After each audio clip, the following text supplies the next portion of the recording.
30 تک مکمل ہو چکا تھا۔ آج کی ہماری جو روایت ہے وہ ہے 237 یہ ام المؤمنین سیدتنا عائشہ صدیقہ رضی اللہ تعالی عنہا وعلیہ السلام آپ سے مروی یہ روایت ہے کہ آپ فرماتی ہیں قالت سمعت رسول اللہ صلی اللہ تعالی علیہ وآلہ وسلم، حضور علیہ الصلوۃ والسلام کی ذات شریفہ سے میں نے سنا ہے کہ ان اللہ عز و جل اوحا الیہ، اللہ تعالیٰ کی ذات اقدس نے میری طرف وہی فرمائی ہے کہ انہ من سلک مسلکن فی طلب العلم،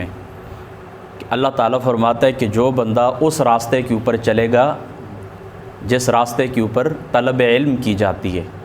یعنی علم کی تلاش میں کسی راستے کے اوپر چلے گا تو سہلت لہ طریق الجنت، میں اس بندے کے لیے جنت کا راستہ آسان فرما دوں گا۔ ٹھیک ہے، اور حدیث پاک کے اگلے الفاظ یہ ہیں کہ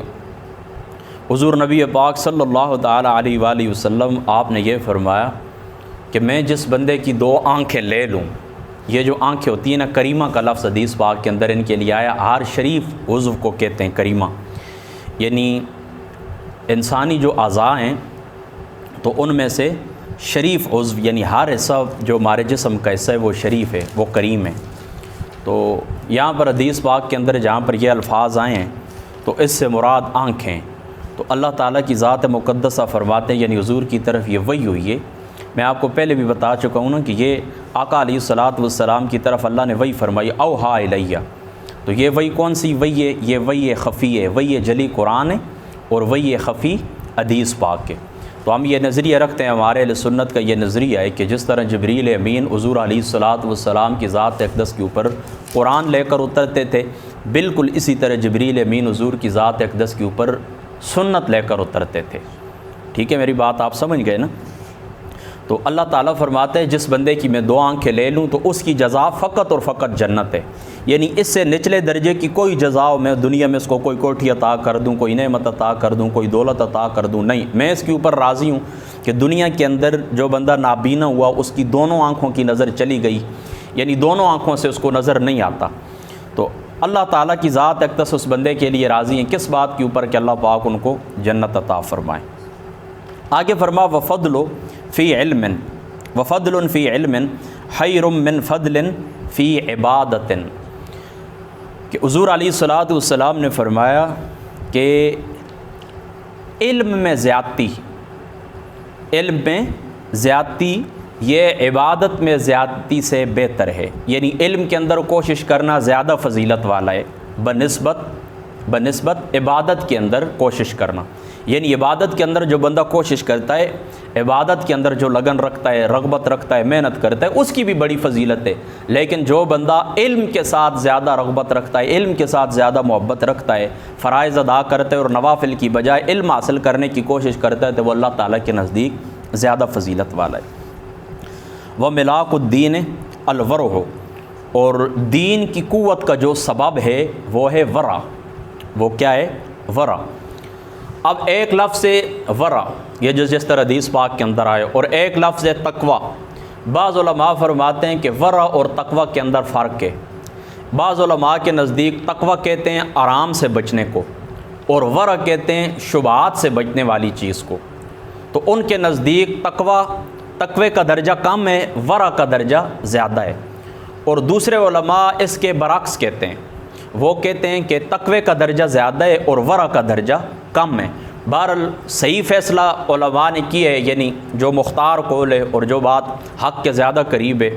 اور جو لغت سے زیادہ مناسبت رکھتی ہے وہ کیا ہے کہ ورع اور تقوی ایک ہی چیز ہے، ورع اور تقوی ایک ہی چیز ہے۔ بہرحال بعض علماء نے اس کے اندر فرق کیا ہے۔ تو یہ روایت نمبر 237 یہاں پر مکمل ہو گئی۔ روایت نمبر 238 حضرت ابن عباس رضی اللہ تعالی عنہ آپ فرماتے ہیں قال تدارس العلم، علم کی تدریس کرنا، علم کی تدریس کرنا ساعۃ من اللیل خیر من احیائہا، پھر حدیث پاک کے الفاظ سن لیں، تدارس العلم ساعۃ من اللیل خیر من احیائہا۔ حضرت ابن عباس رضی اللہ تعالیٰ عنہ آپ فرماتے ہیں کہ صرف ایک گھڑی کے لیے علم کا درس دینا بام تکرار کرنا،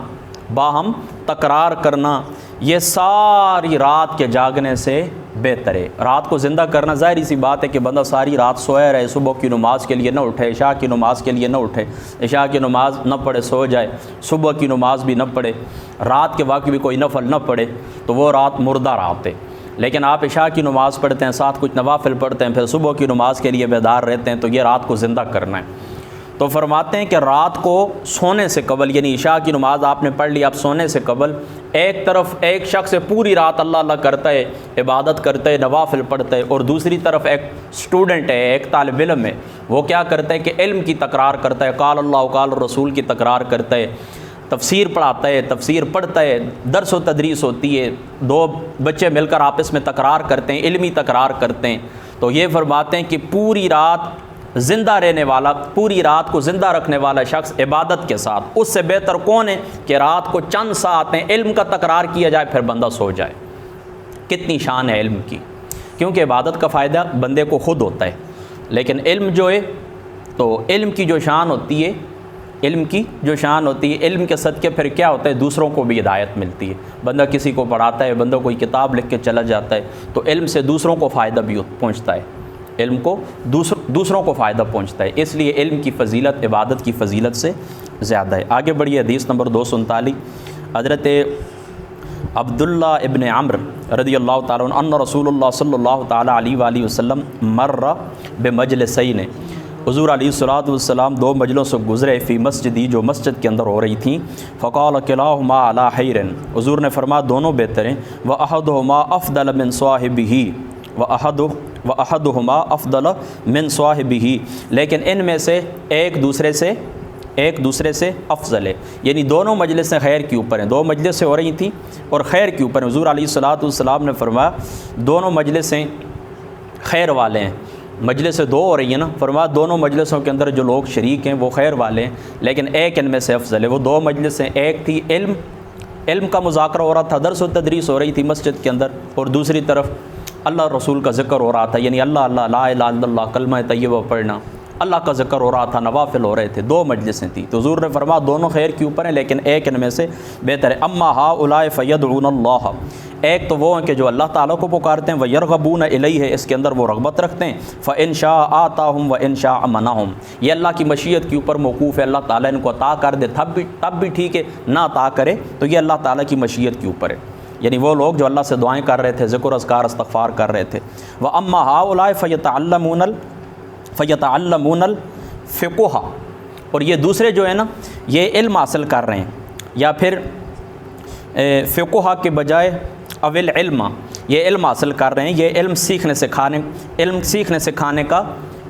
سکھانے کا یہ کیا کر رہے ہیں، مذاکرہ کر رہے ہیں، ایک دوسرے کو علم سکھاتے ہیں، ٹھیک ہے۔ اچھا، یعنی یہ لوگ علم کے اندر مصروف ہیں۔ پھر یہ جملے سن لیں، وَأَمَّا هَؤُلَاءِ فَيَتَعَلَّمُونَ الْفِقْهَ أَوِ الْعِلْمَ، اول علم، یہ کیا کر رہے ہیں، ایک دوسرے کو علم سکھا رہے ہیں، وَيُعَلِّمُونَ الْجَاهِلَ، جاہل لوگوں کو علم سکھا رہے ہیں، فَهُمْ أَفْضَلُ، یہ افضل ہیں، یعنی دو مجلسیں حضور علیہ السلام مسجد نبوی کے اندر گزرے، دو مجلسیں تھیں، یہ مشکوٰۃ شریف کی حدیث نمبر 239 ہے، دو مجلسیں تھیں، ایک اللہ کو پکار رہے تھے، اللہ کا ذکر کر رہے تھے، دوسرا علم کے اندر مصروف ہے، علم کا مذاکرہ کر رہے تھے، درس و تدریس ہو رہی تھی، ٹھیک ہے، قرآن پاک کی تفسیر ہو رہی تھی، حدیث پاک کی تشریح ہو رہی تھی، یعنی علم کی محفل تھی۔ تو حضور علیہ الصلوۃ والسلام نے فرمایا دونوں ہی بہتر ہیں، لیکن ایک ان میں سے افضل ہے۔ تو ایک کے متعلق کیا فرمایا، جو لوگ اللہ تعالیٰ سے دعا کرتے ہیں، چاہے اللہ تعالیٰ ان کو عطا کرے نہ عطا کرے، اور فرمایا یہ جو لوگ ایک دوسرے کو علم سکھا رہے ہیں، یہ جاہل کو علم سکھا رہے ہیں، ٹھیک ہے، وَيُعَلِّمُونَ الْجَاهِلَ، اور یہ جاہل کو علم سکھا رہے ہیں، فَهُمْ أَفْضَلُ، یہ افضل ہیں، انما بعثت معلما، پھر اللہ تعالیٰ کی ذات اقدس نے میری بعثت فرمائی ہے کس کے ساتھ، علم کے ساتھ، میں معلم بنا کر بھیجا گیا ہوں، فجلس فیہم، تو حضور علیہ الصلوۃ والسلام علم والی مجلس کے اندر خود بھی شریک ہو گئے، ٹھیک ہے۔ اس حدیث پاک کے اندر کوئی مشکل بات بھی نہیں ہے، کسی قسم کی کوئی مشکل بات نہیں ہے، آپ سمجھ گئے ہوں گے کہ علم کی یہاں پر حضور نے فضیلت بیان فرمائی عبادت کے اوپر، اس کی وجہ میں آپ کو بتا چکا ہوں کہ عبادت کا فائدہ اپنے آپ کو ہوتا ہے، اور علم کا جو فائدہ یہ آگے پھیلتا ہے، یہ متعدی ہوتا ہے، دوسروں کو بھی اس کا فائدہ پہنچتا ہے۔ اس لیے جو مجلس تھی علم کی وہ مجلس افضل تھی عبادت کی مجلس سے۔ آگے بڑھی حدیث نمبر 240 وعن ابی الدرداء رضی اللہ تعالیٰ عنہ قال سئل رسول اللہ صلی اللہ تعالیٰ علیہ وسلم ما حد العلم الذی اذا بلغه الرجل کان فقیھا، کہ یا رسول اللہ صلی اللہ تعالیٰ علیہ وآلہ وسلم علم کی نہایت اور مرتبہ کون سا ہے؟ کان فقیھا، جس کے اوپر بندہ پہنچ جائے، یعنی کتنا علم بندہ حاصل کر لے کہ بندہ فقیہ کہلاتا ہے، عالم کہلاتا ہے۔ فقال رسول اللہ صلی اللہ تعالیٰ علیہ وآلہ وسلم من حفظ علی امتی 40 حدیثا، جس بندے نے 40 حدیثیں یاد کی میری امت میں سے، فی امر دینہا، جن کا تعلق، جن احادیث کا تعلق دین کے ساتھ ہو یعنی اصول کے ساتھ ہو، بعث اللہ تعالیٰ فقیہا، تو اللہ تعالیٰ کی ذات اقدس قیامت والے دن اس کو فقہاء میں اٹھائیں گے، علماء میں اٹھائیں گے، جو بندہ 40 حدیثیں یاد کر لے گا۔ وکنت لہ یوم القیامت شافعا شہیدا، اور قیامت والے دن حضور علیہ الصلوۃ والسلام فرمائیں گے کہ میں اس کی شفاعت کرنے والا ہوں اور اس کی گواہی دینے والا ہوں، یعنی اس کے ایمان کی گواہی دینے والا ہوں۔ تو اس حدیث پاک سے کیا پتہ چلتا ہے کہ جو بندہ 40 حدیثیں یاد کرے گا، قیامت والے دن اس کو حضور کو شفاعت بھی نصیب ہوگی، حضور اس کے ایمان کی گواہی بھی دیں گے۔ یعنی صاف ستھرا اشارہ کس طرف ہے کہ جو بندہ 40 حدیثیں یاد کرے گا، قیامت والے دن اللہ تعالیٰ ایک تو اس کو فقہاء میں اٹھائیں گے، دوسرا ایمان کی طرف اشارہ ہے کہ اس بندے کو بندہ ایمان، اللہ تعالیٰ ایمان نصیب فرمائیں گے۔ اسی لیے ظاہر سی بات ہے شفاعت حضور کی حاصل ہوگی نا، کہ وہ ایمان کے ساتھ جائے گا دنیا سے، پھر حضور ایمان کی گواہی دیں گے۔ لہٰذا اگر اللہ تعالیٰ آپ کو توفیق دے تو پھر آپ اس طرح کریں کہ 10 حدیثیں آپ ضرور یاد کریں، 10 یعنی 40 حدیثیں یاد کریں، 10 کا تعلق عقائد سے ہو، 10 کا تعلق اعمال سے ہو، ٹھیک ہے، میں پہلے بھی آپ کو بتا چکا ہوں۔ پھر اخلاق کے متعلق 10 حدیثیں یاد کر لیں، اور فضیلت علم کے متعلق 10 حدیثیں یاد کر لیں۔ اللہ تعالیٰ کی ذات اقدس جو باتیں ہوئی عمل کی توفیق عطا فرمائے۔ وآخر دعوانا ان الحمد للہ رب